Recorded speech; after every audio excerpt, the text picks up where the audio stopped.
எனது அன்பிற்கும் பாசத்திற்கும் உரிய விவசாய பெருமக்களை இரு கரம் கூப்பி வருக வருக என்று வரவேற்கின்றேன். உண்மையிலே நம்முடைய மாண்புமிகு சுற்றுச்சூழல் துறை அமைச்சர் அவர்கள் தேனியும் கூட மகரந்தம் எடுப்பதற்காக ஒரு சில புலிகள் அந்த மலரிலே உட்கார்ந்திருக்கும்.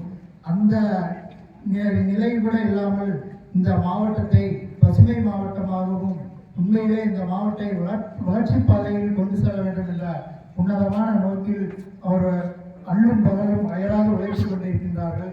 அவர்களை இந்த நேரத்தில் வேளாண்மை உழவர் நலத்துறையின் சார்பாகவும் நம்மளுடைய அனைவரின் சார்பாகவும் வருக என்று வரவேற்கின்றேன். விவசாயிகளுக்கு தேவையான இனப்பொருட்களை வழங்குவதற்கான ஒரு மைய கட்டிடத்தை மாண்புமிகு நமது இன்றைய தினம் நமது சுற்றுச்சூழல் அமைச்சர் இங்கே திறந்து வைத்திருக்கின்றார்.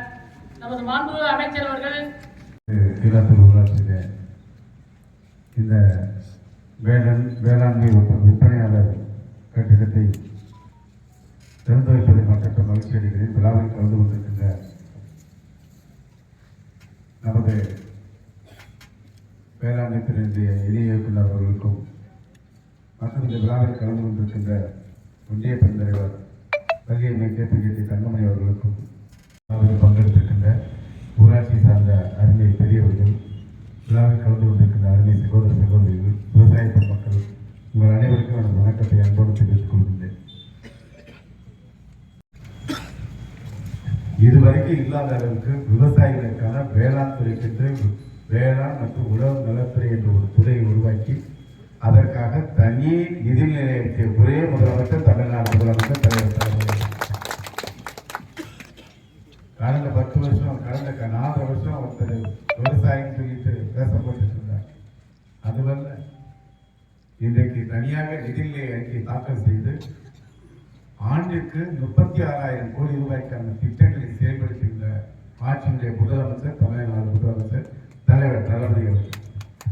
அதே மாதிரி தொடக்க வேளாண்மை கூட்டுறவு வங்கியில் யாரெல்லாம் பயிர்க்கடன் விவசாய கடன் கேட்டு விண்ணப்பிக்கின்றீர்களோ அனைவருக்கும் விவசாய கடனை கொடுத்து நீங்கள் குறித்த தேதியில நெல்லுனா 4 மாதம் இந்த வாரம்னா 10 மாதம் என்ன தேதி சொல்றாங்களோ அந்த தேதியில நீங்க திருப்பி கடனை கட்டினா வட்டி இல்லாமல் விவசாயிகளுக்கு கடன் வழங்கக்கூடிய மாநிலம் தமிழ்நாடு என்பதை நான் தெரிவித்துக் கொள்கிறேன். அத்தனையும் இங்கே சேமித்து வைக்கப்பட்டிருக்கோம். இங்கே இருப்பாங்க. எப்போ விதை நெல் தேவையா, விதை உளுந்து தேவையா, அதே மாதிரி உரம் தேவையா, அதே மாதிரி இயற்கை உரம் தேவையா, என்ன தேவையானாலும் இங்கே கிடைக்கும். அதற்கான நடவடிக்கை தான் இப்போ நம்ம மேற்கொண்டு இந்த கட்டிடம் கட்டப்பட்டிருக்கிறது.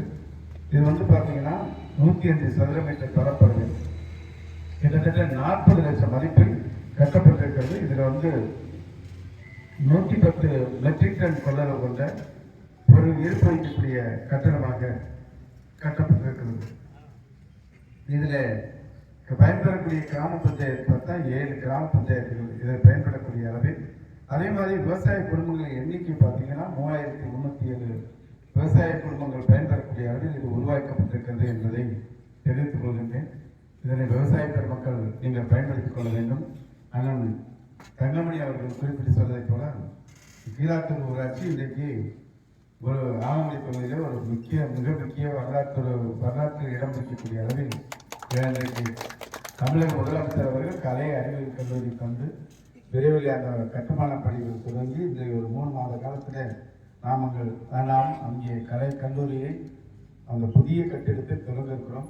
அதனால் இந்த பகுதியானது பல்வேறு வளர்ச்சியும் நோக்கி இந்த பணிகள் மேற்கொள்ள இருக்கிறது. அதுக்கு முக்கிய காரணம் நீங்கள் அனைவரும் ஒற்றுமையாக வாழக்கூடிய மண் நமது கீழாத்தூர் மண் என்பதை நான் தெரிவிக்கிறேன்.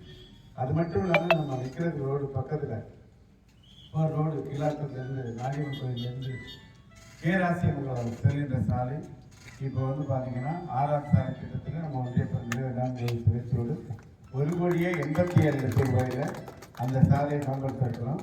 அதே மாதிரி கீழாத்தூர்லேருந்து அந்த கேராசியமங்கலம் இணைப்பு சாலை அந்த ஜீவா நகர் வழியாக சென்ற சாலை அது பார்த்தீங்கன்னா 2,92 லட்சம் ரூபாயில் இன்றைக்கு புதிய தார் அமைக்க 2 சாலையும் இந்த ஊராட்சியிலே இன்றைக்கு தேர்வு செய்யப்பட்டு நிதி ஒதுக்கீடு செய்யப்பட்டிருக்கிறது. நாடாளுமன்ற தேர்தலுக்கு முன்பாக அந்த பணிகளும் தொடங்கி வைக்கப்படும் என்பதை தெரிவிக்கிறேன். அந்த அடிப்படையில் உங்களுடைய கோரிக்கைகள் அத்தனையும் நிறைவேற்றப்பட்டு வந்திருக்கிறது. குறிப்பாக நம்ம ஈலாத்தூர்லேருந்து வெள்ளாக்குளம் போகிற சாலை வந்து மெட்ரோ சாலையாக சேர்க்கணும்னு சொல்லியிருக்காங்க. அதற்கான நடவடிக்கை மேற்கொண்டிருக்கிறோம். அதே மாதிரி எங்கள் இருக்கிற ஆதி திராவிடர் காலனி சென்றுள்ள மக்கள் வசிக்கின்ற பகுதியில் முதலமைச்சர் கிராம சாலை திட்டத்தில் இப்போ தார் சாலையை அமைத்து கொடுக்கிறோம். எதிர்கட்சி சட்டமன்ற உறுப்பினர் இருக்கிற காலத்திலே அதிகமான பணிகள் இங்கே தான் வந்துருக்கு. இப்போ அமைச்சராக ஆளுங்கட்சியாக இருக்கிறதையும் அதிகமான பணிகள் இந்த காலநிலை பகுதியிலே நம்ம கீழாத்தூர் ஊராட்சியில் நடைபெற்றிருக்கிறது என்று தெரிவிக்கிறேன். அதுக்கு முக்கிய காரணம் இந்த ஊராட்சியில் நீங்கள் அத்தனை பேரும் பொது இடங்களை பாதுகாத்து வைத்த காரணமாக இன்னைக்கு எந்த கட்டிடம் வந்தாலும் நம்ம தொகுதியிலே கீழாத்தூர்ல இடம் போய் ஏற்பாடு பண்ணுங்க அப்படிங்கிற அளவுக்கு அதனால தான் இந்த வேலை அப்படி நிறைய பொது சேவைக்காக இடத்தை பாதுகாத்து வைக்கின்ற மக்கள் வாழ்கின்ற மண் என்கின்ற அடிப்படையில் உங்கள் அனைவருக்கும் வாழ்த்துக்கள். வேளாண் துறை அதிகாரிகள் இதில் கவனம் செலுத்தி இந்த விவசாயிகள் பயன்படுகின்ற அனைத்து திட்டங்களையும் நீங்கள் நிறைவேற்றி தர வேண்டும் என கேட்டு விடைபெறுகிறேன். கொஞ்சம் பின்னாடி தள்ளி இருக்கு. அப்படியே இங்கிட்டு வாங்கப்பா கொஞ்சம் பின்னாடி. ஆமா